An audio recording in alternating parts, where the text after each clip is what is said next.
क्या भारत और पाकिस्तान के बीच में कुछ बहुत बड़ा होने वाला है? क्या अगले कुछ दिनों में भारत और पाकिस्तान एक दूसरे से युद्ध लड़ सकते हैं? क्या वाकई में जो हालात बन रहे हैं वो संकेत दे रहे हैं कि हिंदुस्तान और पाकिस्तान जंग की तरफ आगे बढ़ रहे हैं? क्या वो सरहदों पर दशकों से सुलगती तनाव की आग वाकई में भड़कने को तैयार है?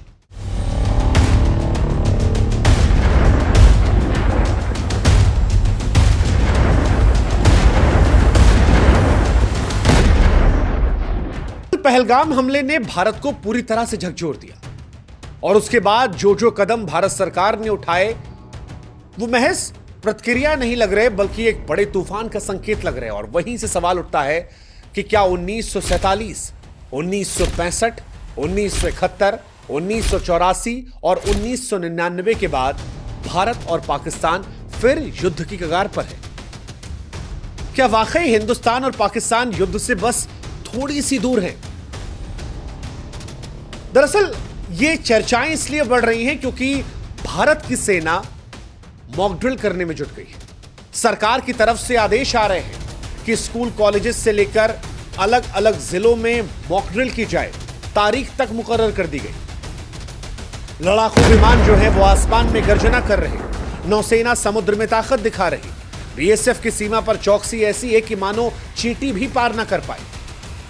भारत पाकिस्तान को सोशल मीडिया पर डिजिटली बैन कर चुका है। हिंदुस्तान में पाकिस्तान का कुछ भी नहीं दिख रहा। यहां तक कि भारत में भी सोशल मीडिया को लेकर इन्फ्लुएंसर्स को चेतावनी दी गई है कि अगर हिंदुस्तान की एकता अखंडता के खिलाफ एक भी शब्द लिखा तो अंजाम भुगतने को तैयार रहना। दिल्ली में लगातार बैठकों का दौर चल रहा है। कश्मीर में उमर अब्दुल्ला प्रधानमंत्री से मुलाकात कर रहे हैं। राहुल गांधी की भी गृहमंत्री अमित शाह से मुलाकात हो रही है। और इन तमाम मुलाकातों के बाद यह सवाल उठ रहा है कि क्या किसी बड़े फैसले की तरफ ये मुलाकातें इशारा करती हैं? क्या भारत और पाकिस्तान की सेनाएं अब किसी भी दिन आमने सामने हो सकती हैं? क्या परमाणु हथियारों की छाया में दोनों देश युद्ध की आग में झुलसेंगे? यह एक कूटनीतिक चाल है। इस बार यह संकेत नहीं है। वो जो प्रधानमंत्री नरेंद्र मोदी ने कहा था कि पहलगाम के दोषियों को मिट्टी में मिलाया जाएगा, उसको लेकर यह अंतिम प्रहार है। 22 अप्रैल 2025 को जम्मू कश्मीर के पहलगाम में 26 पर्यटकों की निर्मम हत्या जब हुई तो भारत हिल गया। भारत ने पाकिस्तान को इसके लिए जिम्मेदार ठहराया। पाकिस्तान ने हर बार की तरह आरोपों से इंकार कर दिया। जनता का गुस्सा उबाल पर रहा। सोशल मीडिया पर बहुतेरे सवाल रहे। सवाल यह कि क्या पाकिस्तान को सबक सिखाया जाएगा? सवाल यह भी कि पाकिस्तान को सबक सिखाने में देर क्यों हो रही है? क्या बयानबाजियों तक, बैठकों तक सरकार सीमित है?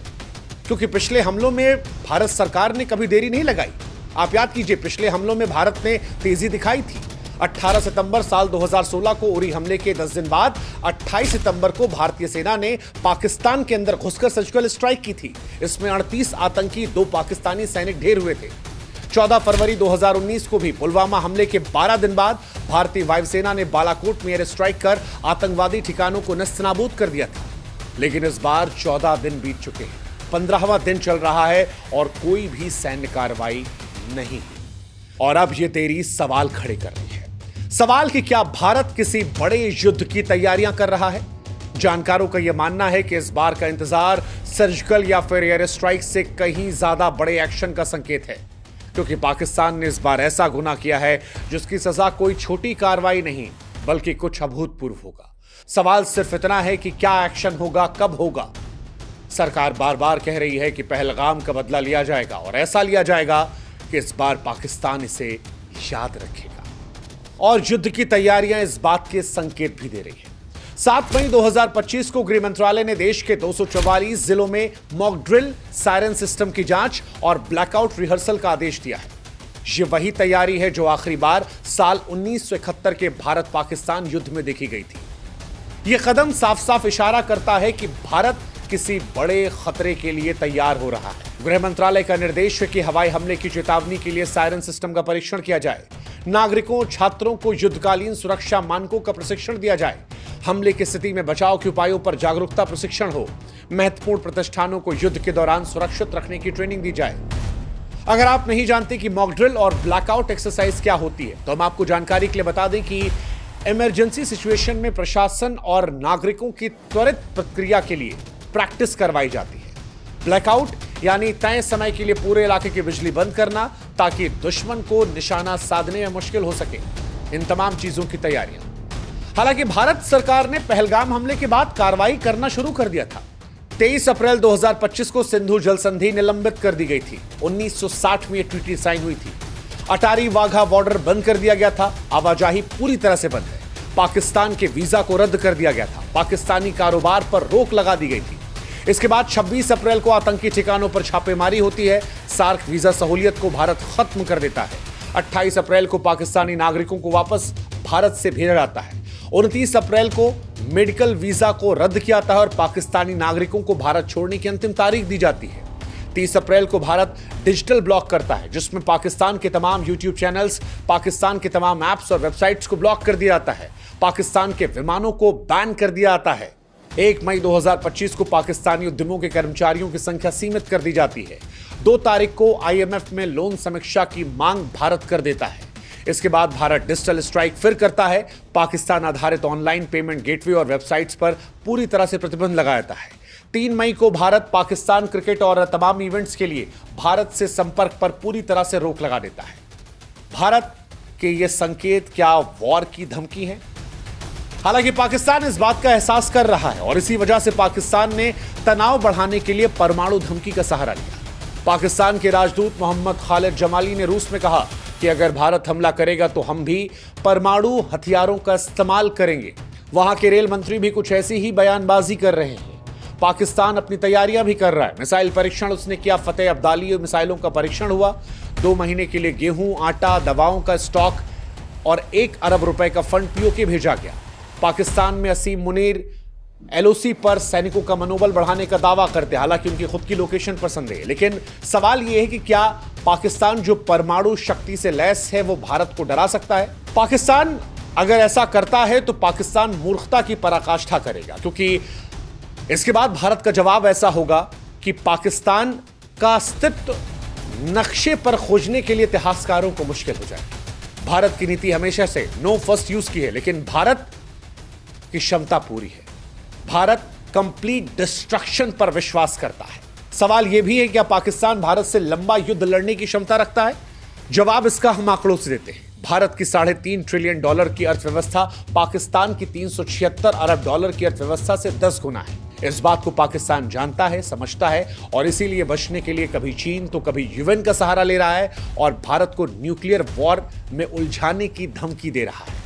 पाकिस्तान की सेना का बजट भारत के रेलवे बजट से भी कम है। पाकिस्तान के सैनिकों की संख्या भारत के सैनिकों से कम है। पाकिस्तान के पास संसाधनों की भारी कमी है। भारत का रक्षा बजट पाकिस्तान के रक्षा बजट से 10 गुना ज्यादा है। भारत की गहरी रणनीति, ज्यादा संसाधन, बेहतर पुनर्जन्म क्षमता पाकिस्तान को बर्बाद करने की हिम्मत रखती है। पाकिस्तान के पास सिर्फ एक दोस्त है, वो है उसका वहम।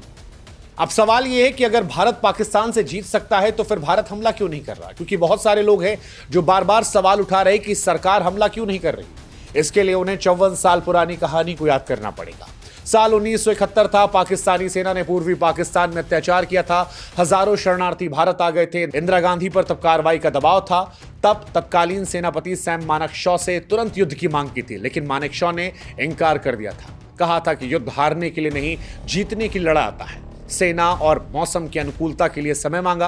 अप्रैल 1971 की मांग के बावजूद युद्ध दिसंबर में हुआ और उसके बाद 93,000 सैनिकों के सरेंडर करने वाली वो तस्वीर आज भी पाकिस्तान को शर्मिंदा करती है। 1971 में युद्ध की तैयारी में 7-8 महीने लगे थे। हालांकि इसका यह मतलब नहीं कि इस बार भी इतना ही समय लगेगा।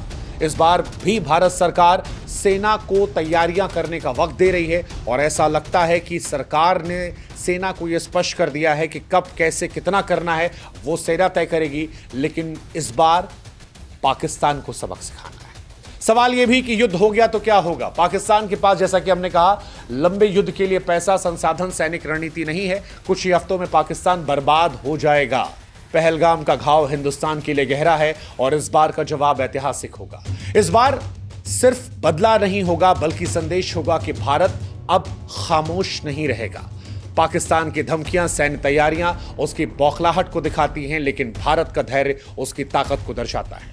सेना, सरकार, विपक्ष, जनता सब इस बार एकजुट है। भारत शांति चाहता है, लेकिन शांति सम्मान के साथ। भारत धैर्यवान है, लेकिन कायर नहीं। भारत सहनशील है, पर वो आत्मसम्मान से समझौता नहीं करेगा। भारत पाकिस्तान को यह संदेश देना चाहता है कि पहलगाम में तुमने जो कुछ किया, इस बार उसका तुम्हें ऐतिहासिक हिसाब होगा।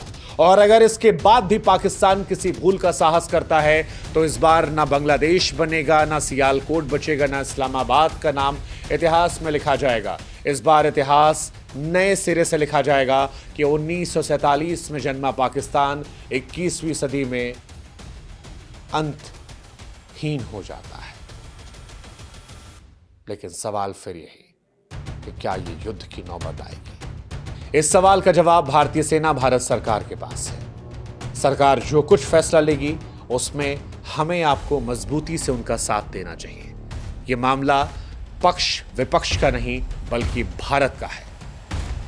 पहलगाम में जो कुछ हुआ वो भारत की आत्मा पर हमला था, और इस बार भारत ऐतिहासिक जवाब देगा। उस जवाब का इंतजार हमें आपको भारत सरकार के साथ मजबूती से और उनके आदेशों का पालन करते हुए करना चाहिए। जय हिंद, जय भारत।